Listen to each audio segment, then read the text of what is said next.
Bonjour à tous et bienvenue dans cette nouvelle vidéo. Aujourd'hui, on se retrouve pour un petit mémo infirmier sur les médicaments anticancéreux.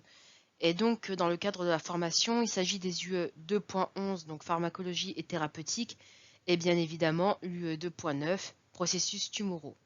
Je rappelle que c'est un mémo infirmier et non pas un cours, donc qui ne sera pas exhaustif et il n'y aura pas toutes les notions, mais les notions dans leur globalité, dans leur généralité, et ça ira pas dans la spécificité de certaines thérapeutiques. Donc voilà, donc si vous avez des questions, n'hésitez pas à les poser à vos formateurs si vous êtes en formation, ou à vous référer à vos cours qui seront sans doute plus complets que ce qu'on va présenter ici. Alors je vous avoue que dans le cadre de ce mémo, je n'ai pas de plan à proprement parler, on va parler de chimiothérapie évidemment, et du rôle infirmier dans la prise en charge des patients suivant une chimiothérapie. Et puis on introduira aussi quelques petites définitions. Donc voici quelques définitions. Tout d'abord, qu'est-ce qu'une chimiothérapie? Une chimiothérapie est un traitement chimique ayant pour but de détruire les cellules cancéreuses et malheureusement qui ne détruit pas que les cellules cancéreuses, on le verra plus tard. Ensuite, la notion de traitement adjuvant qui est aussi importante à connaître. Donc un traitement adjuvant ou une chimiothérapie adjuvante, c'est une chimiothérapie qui est débutée après une radiothérapie ou une chirurgie, donc en complément de ce traitement. Et ça a pour but de limiter le risque de rechute. Concernant le traitement néo-adjuvant, c'est un traitement qui est débuté en simultané ou en amont d'une radiothérapie et avant une chirurgie. Et donc ça a pour but de réduire la taille de la tumeur et parfois ça permet de soulager certaines compressions, notamment au niveau des tumeurs cérébrales, mais pas que. Et enfin malheureusement il y a les traitements palliatifs. Donc la chimiothérapie palliative, c'est une chimiothérapie qui est non curative du coup et qui a pour but d'augmenter la survie du patient et de limiter certaines douleurs ou inconforts. Donc toujours sur la même notion de, par exemple, de limiter une compression et de réduire la taille d'une tumeur, sans pouvoir malheureusement l'éradiquer. Alors globalement, comment traiter un cancer? Donc il y a l'étape de la chirurgie, donc avec l'ablation plus ou moins complète de l'organe touché, donc c'est pour les cancers solides évidemment. Après une radiothérapie ou une curithérapie, donc ces notions-là seront abordées plus tard ou peut-être dans une autre vidéo, donc qui sont des notions avec de l'utilisation d'irradiation, de rayons. Et enfin la chimiothérapie qui va vraiment nous intéresser aujourd'hui. Et j'ai mis 3 petits points parce qu'il y a également certainement d'autres traitements anticancéreux dans des cas d'études cliniques, mais qu'on n'abordera pas forcément aujourd'hui. Enfin, voilà, des choses qui sont peut-être pas encore mises au point et dont on n'a pas connaissance à l'heure actuelle, mais je pense qu'il y a quand même d'autres moyens de traiter les cancers. Il existe plusieurs familles de médicaments de chimiothérapie.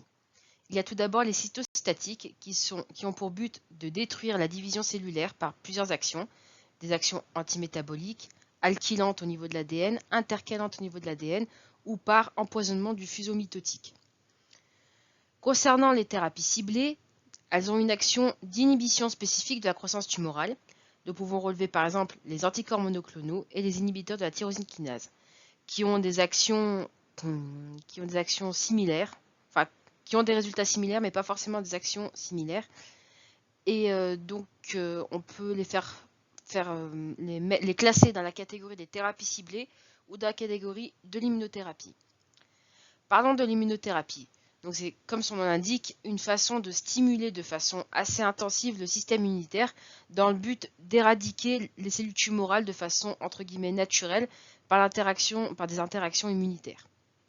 Donc c'est un peu moins utilisé car c'est difficile à gérer et les effets secondaires sont quand même plutôt importants.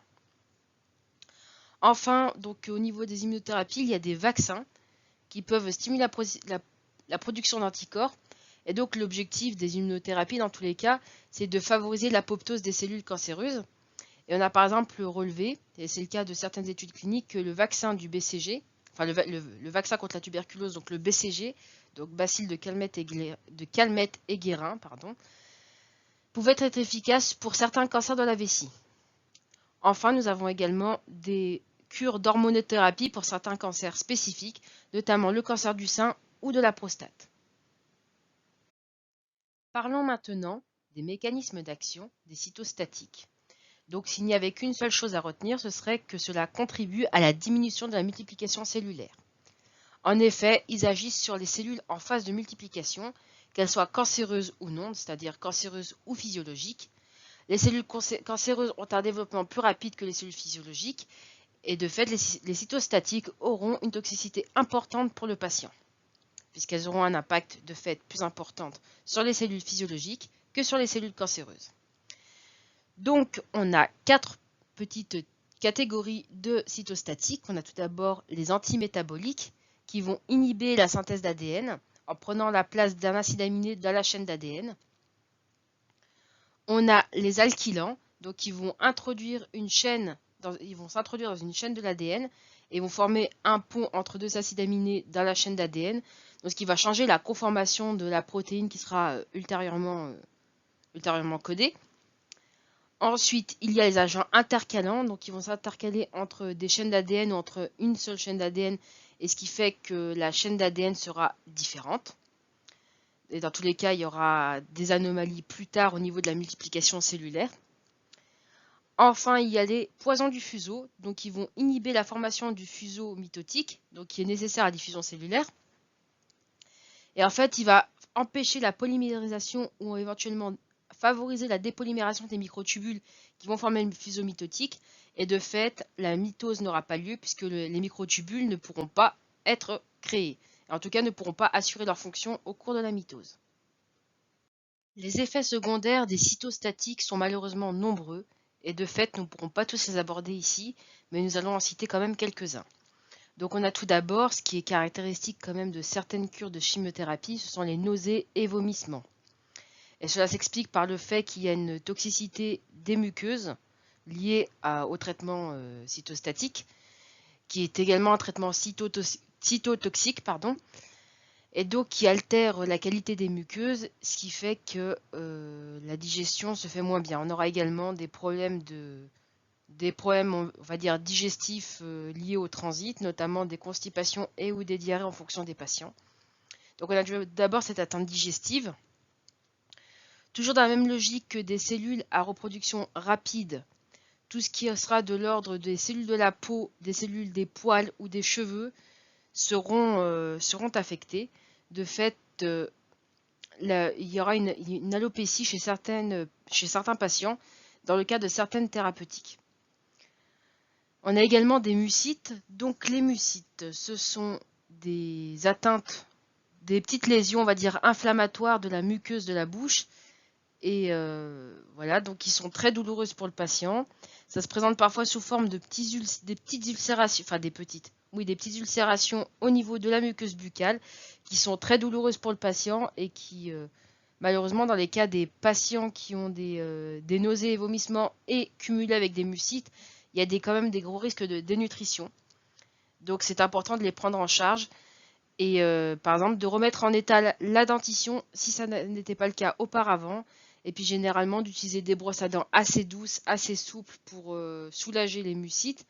Parce que le but c'est pas d'infecter non plus la bouche et on utilisera le cas échéant ou en complément des bains de bouche. Il y a également une insuffisance cardiaque qui peut s'installer. Il y a une grande cardiotoxicité au niveau de certaines thérapeutiques. Et il y a un médicament qui, je ne me souviens plus, je crois que c'est le Cardioxan, quelque chose comme ça, qui permet de limiter cette toxicité. On mettra également en place des contrôles, notamment des électrocardiogrammes avant ou après chaque cure. C'est le Cardioxan, du coup, qui est l'antidote de la toxicité cardiaque. Excusez-moi, je bégaye beaucoup aujourd'hui. Du coup, voilà, on a l'insuffisance cardiaque. Après, on a aussi une toxicité qui peut être neurologique.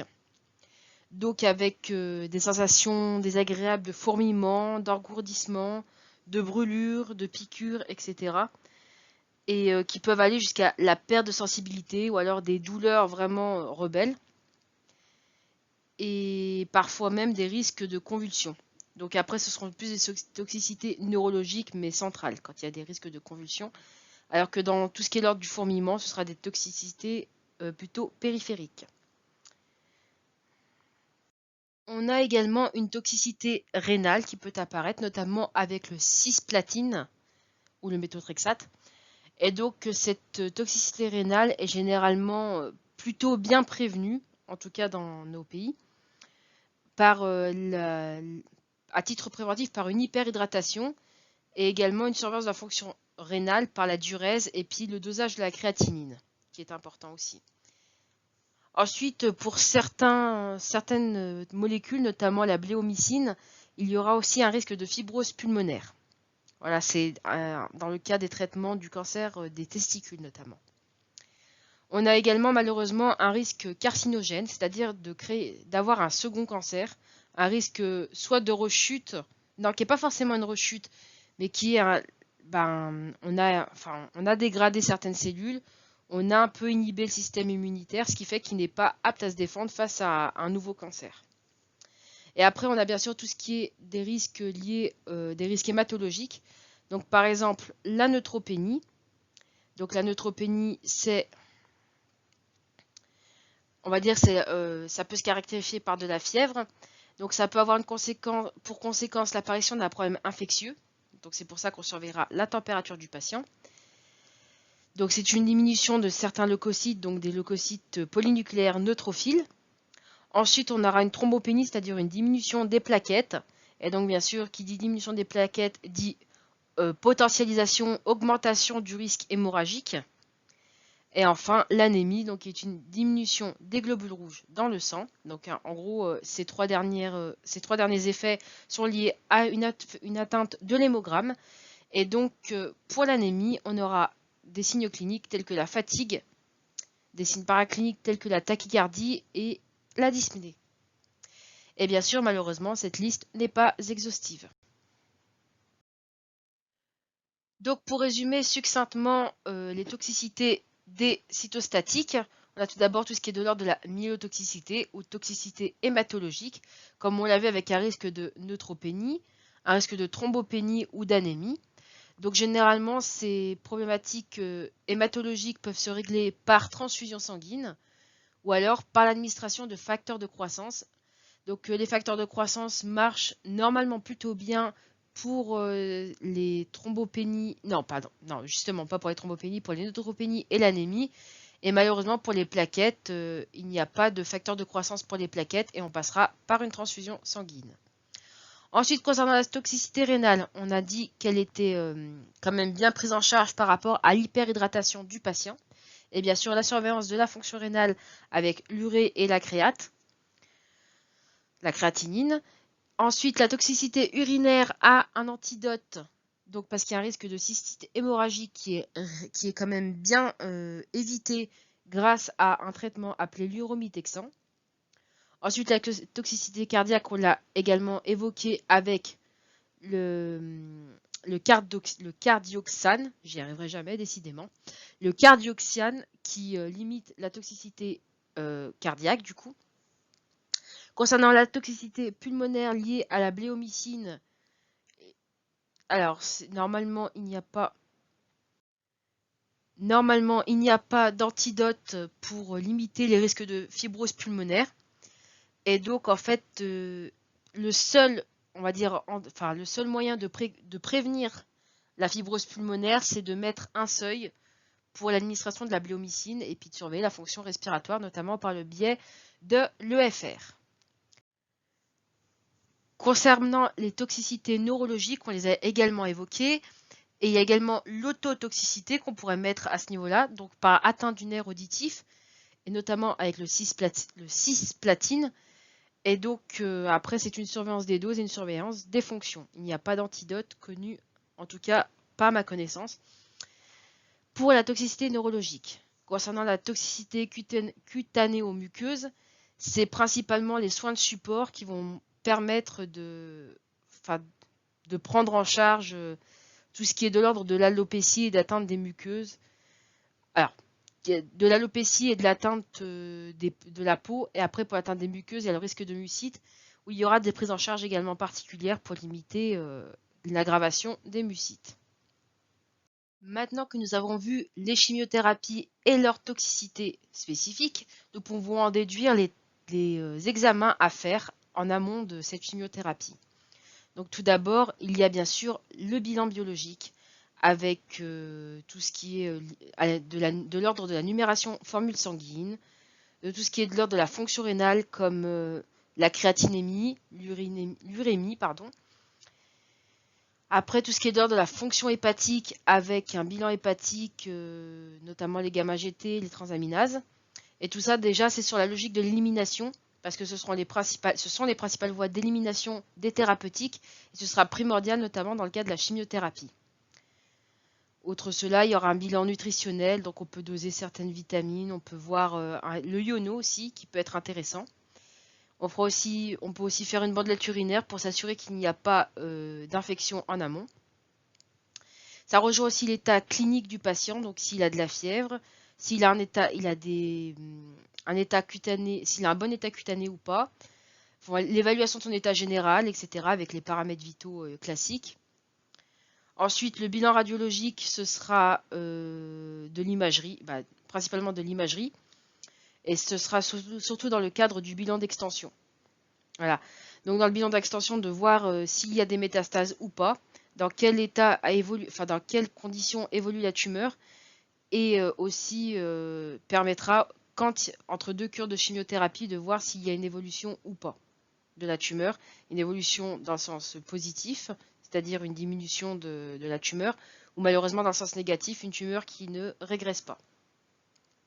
Enfin, il y a certaines thérapeutiques qui auront des cardiotoxicités, donc un bilan cardiaque sera préconisé, notamment pour les patients âgés. Donc il y aura notamment l'ECG, puis d'autres tests, notamment des tests d'effort qui peuvent être faits selon le patient. On s'assurera pour prévenir le risque infectieux que les vaccins sont à jour. Après, malheureusement, avec la chimiothérapie, il y a des effets secondaires au niveau des gonades et donc des gamètes. Donc pour les patients jeunes qui ont un projet d'enfant ou qui ont un projet de parentalité, ou pour des patients simplement jeunes en état de procréer et pour lesquels on fait ça par précaution parce que ce ne sera pas possible plus tard, il y a des consultations fertilité qui permettent pour les patients de conserver leurs gamètes, donc cryoconservation du sperme pour les hommes et conservation de tissus ovariens chez les femmes. Qui a pour but, donc qui sera conservé dans les sécos, donc dans les centres de conservation des gamètes, et qui pourra faire l'objet d'une PMA ou d'une fécondation in vitro, en fonction d'une PMA, d'une aide à la procréation après la chimiothérapie et quand l'état du patient s'améliorera. Ensuite, il y a tout ce qui est la préparation esthétique, donc notamment bien prendre en compte les soins de support et notamment les soins entre guillemets esthétiques. Il y a des professionnels qui s'appellent des socio-esthéticiens ou des socio-esthéticiennes qui ont pour but, il y a aussi des coiffeurs qui s'y mettent aussi, qui ont pour but de travailler sur l'aspect esthétique du patient. Donc il y aura une dégradation du tissu cutané, donc une dégradation de la peau, mais aussi des fanères, donc des ongles, des cheveux, des poils, etc. Et donc, notamment dans les chimiothérapies alopécientes, ce sera de voir comment est gérée l'alopécie, notamment l'alopécie capillaire, avec la mise en place de perruques ou de bandanas, etc. Et enfin, une consultation dentaire. Donc, la consultation dentaire aura pour but, évidemment, de voir d'apprécier l'état dentaire, tout simplement. Et donc, de traiter toute altération de l'état dentaire pour limiter le risque infectieux. Donc on est toujours sur cette même logique. Donc je pense qu'on a un peu tout dit. Et il y a aussi la vérification des comorbidités qu'il faut également prendre en charge parce que ce seront des facteurs favorisant d'effets secondaires et favorisant de risques. Et surtout favorisant de l'altération de l'état général du patient. Je pense notamment à tout ce qui est de l'ordre du diabète. Diabète ou insuffisance rénale d'ailleurs. L'hormonothérapie est une thérapeutique utilisée pour le traitement des cancers hormonodépendants, comme le cancer du sein ou celui de la prostate. Donc les hormones, comme les œstrogènes dans le cas du cancer du sein ou la testostérone dans le cas du cancer de la prostate, sont des facteurs de croissance pour la tumeur. Donc généralement, l'hormonothérapie est une méthode thérapeutique utilisée en complément des cytostatiques ou des thérapies ciblées. Et ce n'est pas un traitement de première intention. Donc on a plusieurs modes d'action. Tout d'abord, le blocage des récepteurs de l'hormone cible.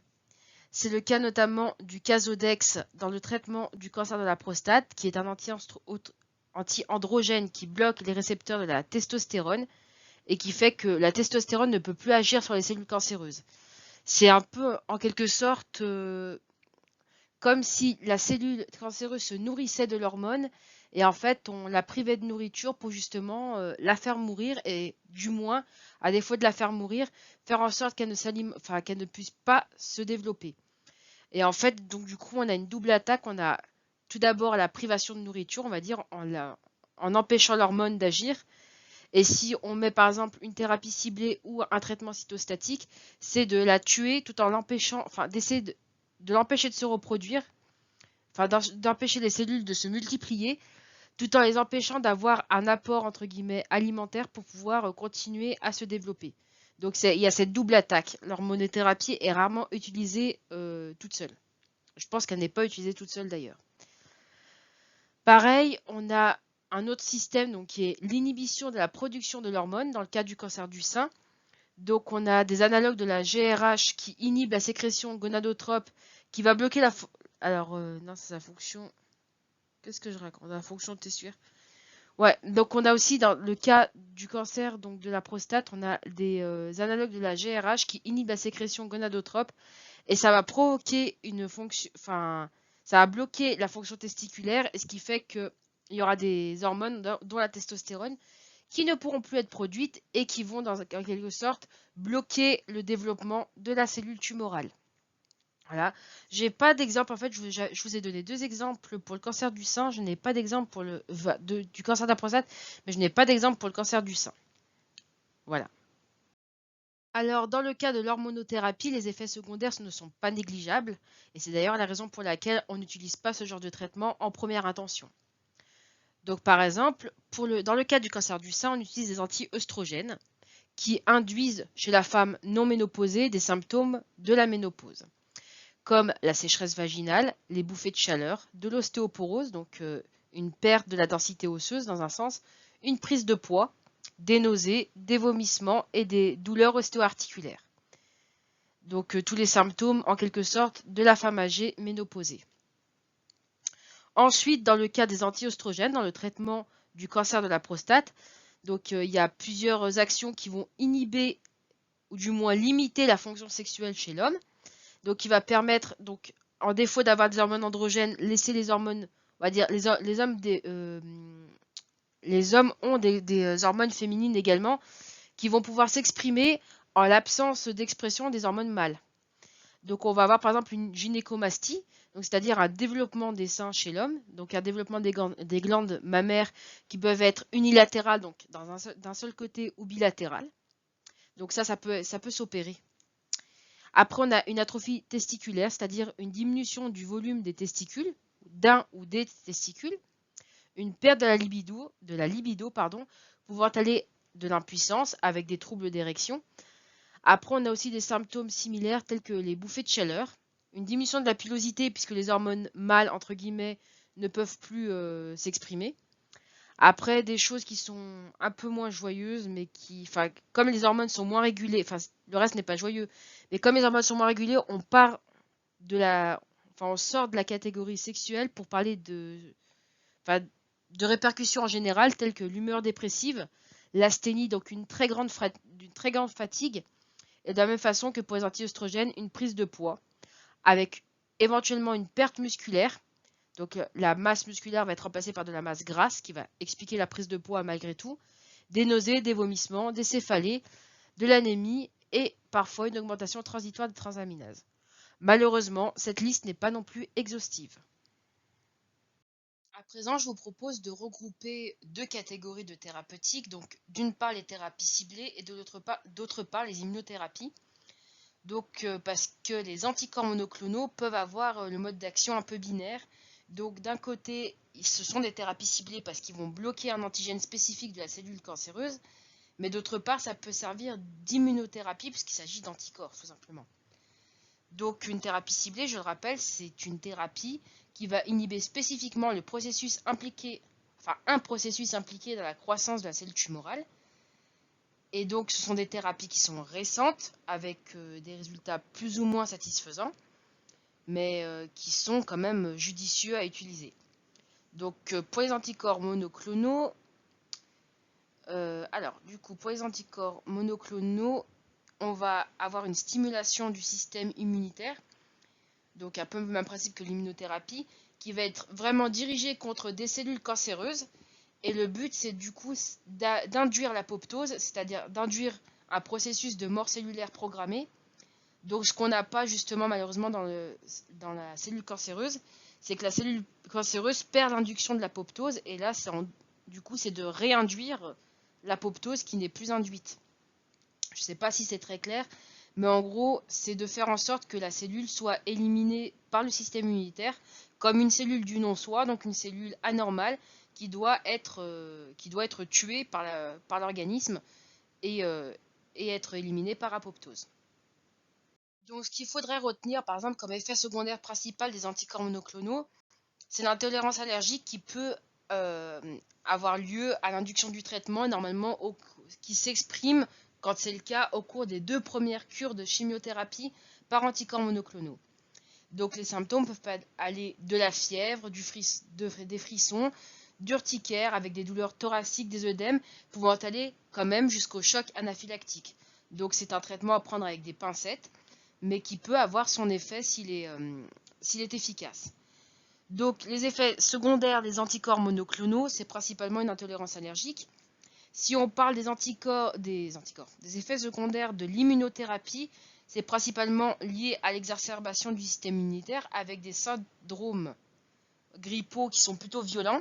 Donc on aura également le symptôme de la fièvre avec des fièvres qui pouvant être très élevées et donc aussi des réactions allergiques importantes.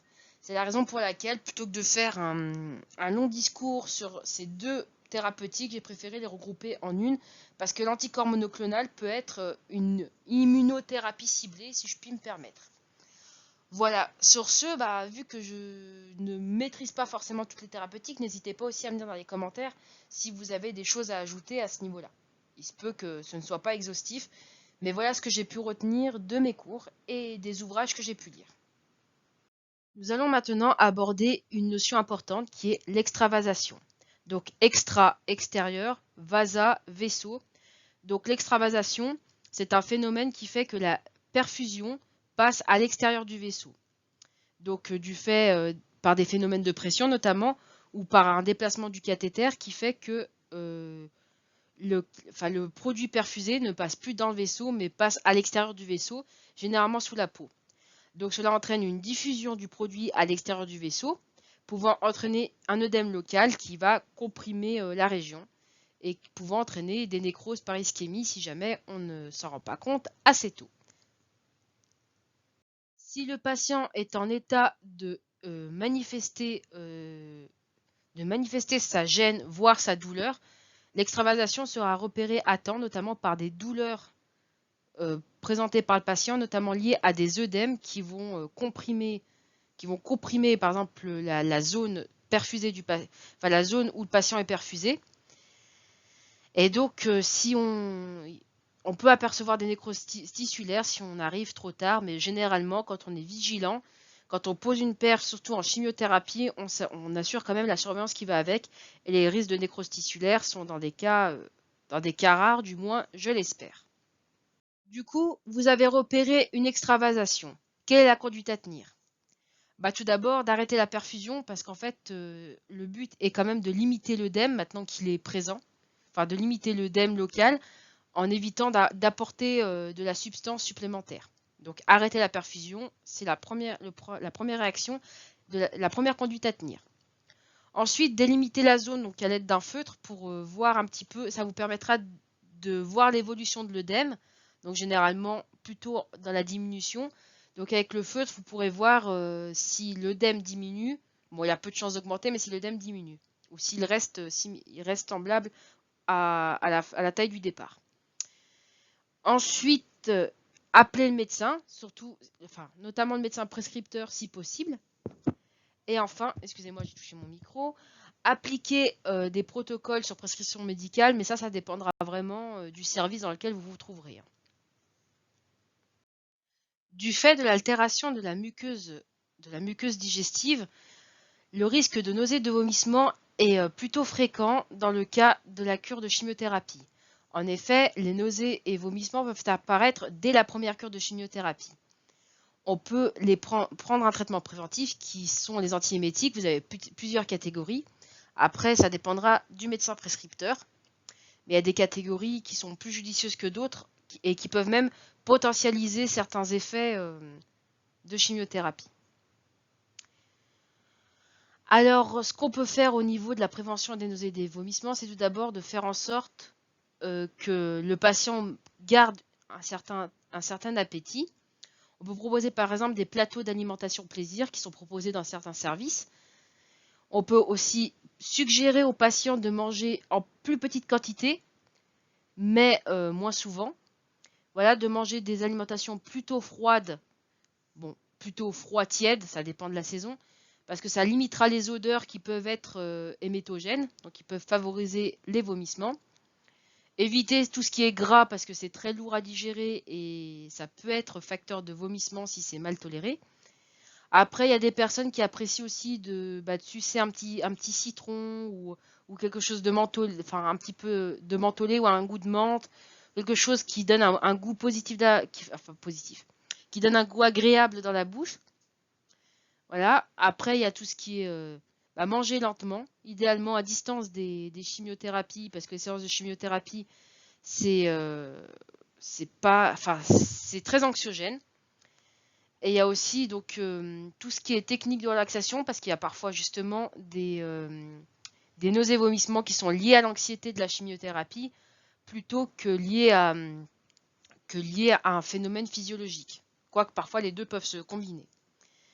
Donc il y a aussi le fait de manger, si possible, à heure fixe, de manger lentement et de se reposer après les repas. Après, ça c'est dans la mesure du possible. Et bon, bien sûr, en cas de vomissement, c'est d'assurer quand même une surveillance notamment de l'hydratation du patient, de surveiller son poids quand les vomissements sont importants.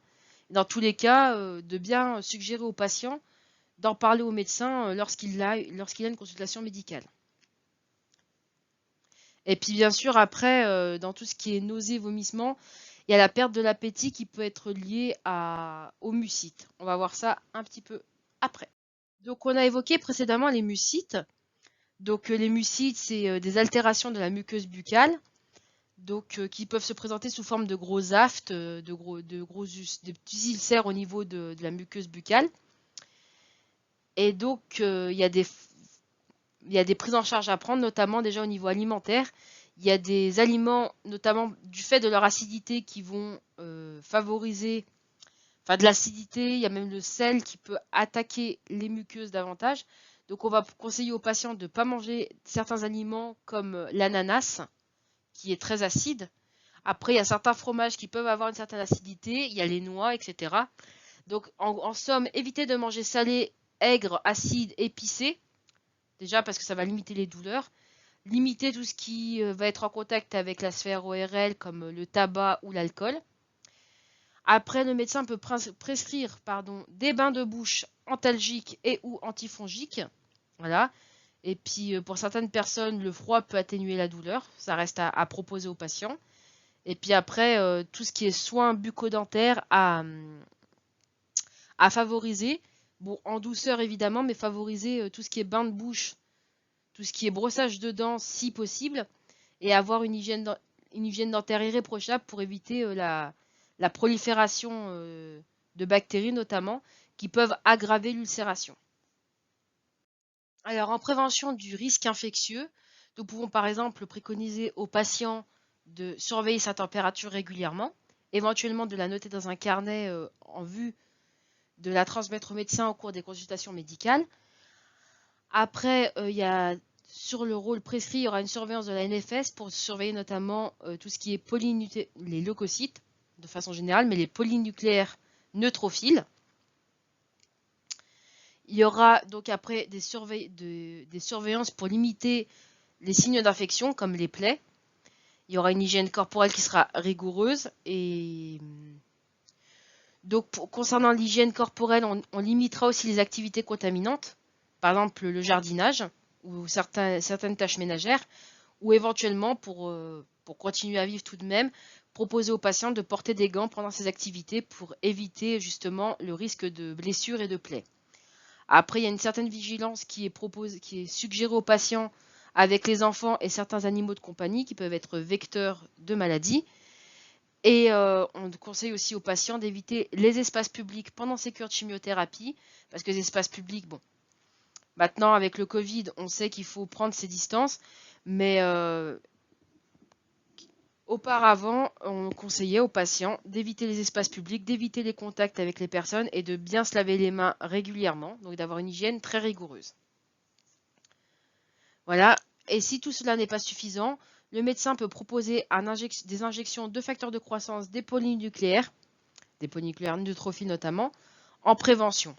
Après, ça reste une décision médicale et au niveau du rôle infirmier, on applique la prescription.